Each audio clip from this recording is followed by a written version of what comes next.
Welcome to Beanie Talks, time of the week where we get to talk about the Bible while rocking our favorite beanies. My name is Carlos. So glad that you're watching this week.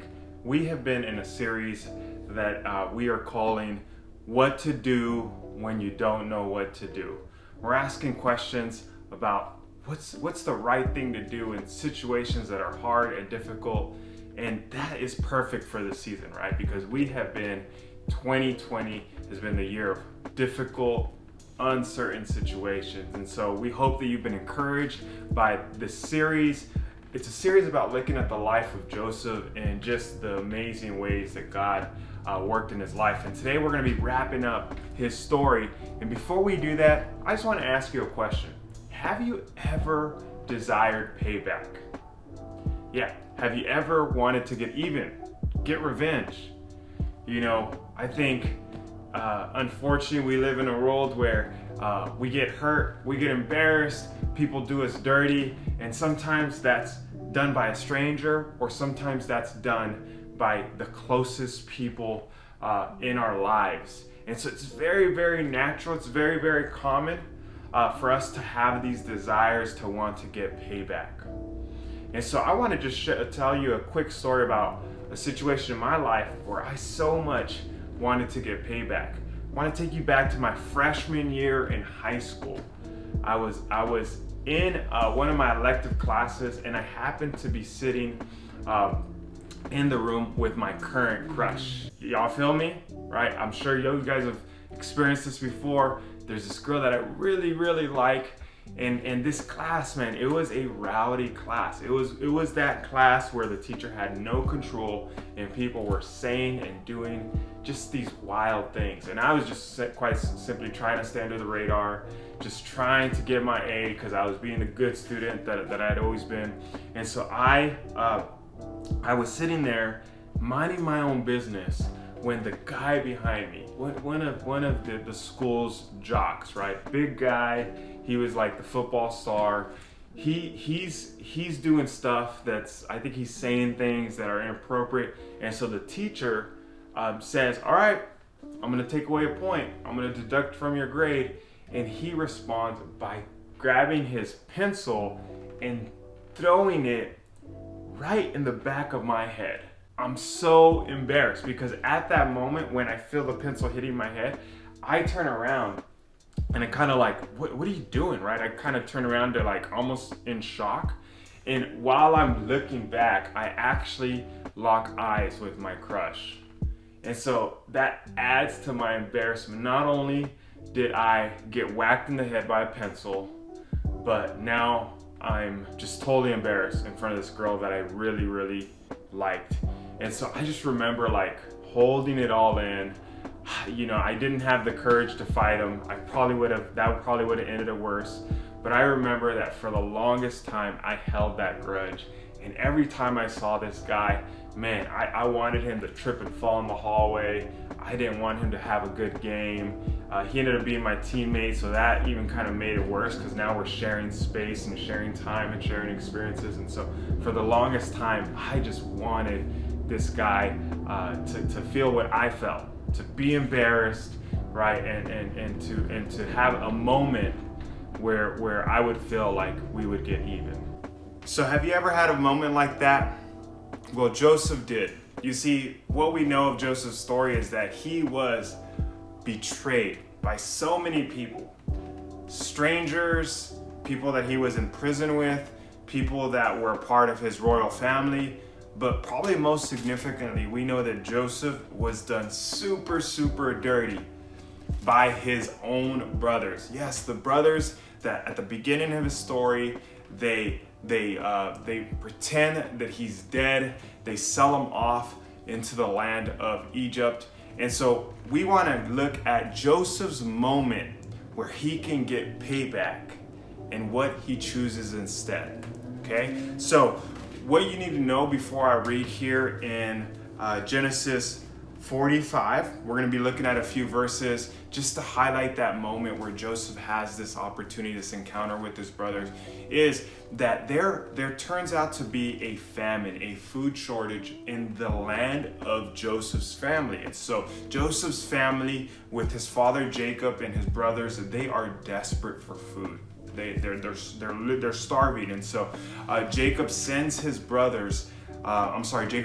sons to go into Egypt, because there is rumor that in Egypt there's food. And so they go to find food, they go to work a deal, and they just so happen to be making this deal, seeking this help unknowingly with Joseph, because Joseph now, he's second in command in Egypt, he's part of royalty there, and so they think he's dead. They have no idea that they are talking to their own brother who they betrayed and sold off as a slave. And so here's Joseph. There's kind of this back and forth that happens between 42 up to the point where we're going to reach, starting in chapter 42 up to the point where we're going to read. But here's Joseph deciding what to do with this moment. It says, "Then Joseph said to his brothers, 'Please come closer to me.' And they came closer, and he said, 'I am your brother Joseph, whom you sold into Egypt. Now do not be grieved or angry with yourselves because you sold me here. For God sent me before you to preserve life. For the famine has been in the land these 2 years, and there are still 5 years in which there will be neither plowing nor harvesting.'"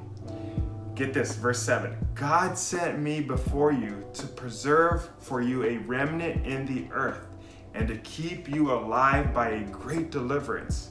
Now therefore it was not you who sent me here, but God. He has been a father to Pharaoh. He has made me a father to Pharaoh, and lord of all his household, and ruler over all the land of Egypt." Did you catch that? And so Joseph, instead of getting payback, this was his moment. This is his moment of revenge. This was his moment to get even. He was in a position to execute his brothers. He was in a position to imprison his brothers. He was in a position to humiliate them. I mean, this was the perfect chance for payback. But instead, Joseph chose peace. Instead, Joseph chose reconciliation and purpose. And why? Joseph had the faith, belief, trust in God, that it was God who was working a grander story. So Joseph says, "Look, you sent me here, right? You betrayed me. You sold me. That you really hurt me. That was wrong. But see, God had a bigger purpose. God was intending to save us." Who's us? The family of God. At that time, it was the Israelites, Jacob's family. He said God was going to preserve life. He knew that this famine was coming. And so he sent me ahead of you, put me in a position of power so that we would be saved. Isn't that incredible? That Joseph would have this perspective, that instead of desiring payback, he had his eyes on God. He had trusted God enough to know that no, God was working all things for the good. He had chosen forgiveness. He had chosen not to hold on to revenge and hurt. Instead, he chose peace. And so that's what we want to take away from this story. That when we don't know what to do in these hard life situations, we pursue peace instead of payback. We pursue reconciliation and forgiveness instead of revenge. You see, there's no win in revenge. There's no reward in payback. You know, we might think that if we can just get even, then things would be better, but that doesn't solve our hurts. That doesn't heal our hearts. The only thing that is proven to bring long-lasting healing is peace. And there is no greater peace, friends, than the peace that comes with knowing Jesus. That's the model, that's the inspiration for how we live. Did you know that you and I have naturally, through our own sin, our own desires, offended and become enemies of God? Did you know that we are in need of forgiveness, in need of reconciliation with our Creator?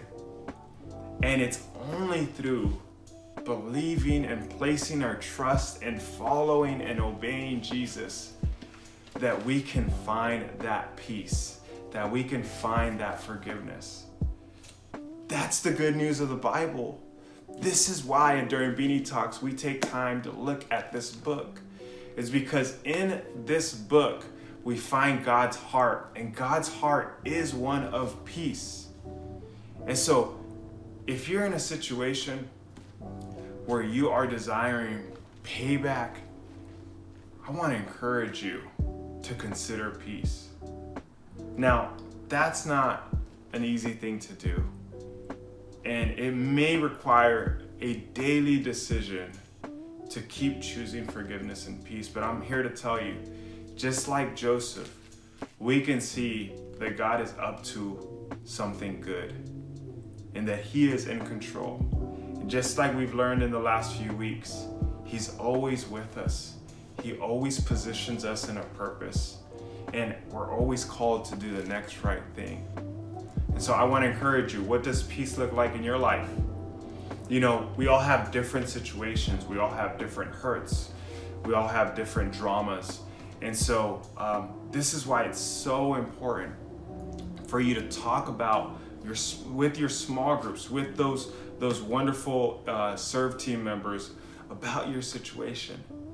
Let them listen to what you're thinking and what you're going through, and through that discussion, opening up, we can find together what peace may look like in your life.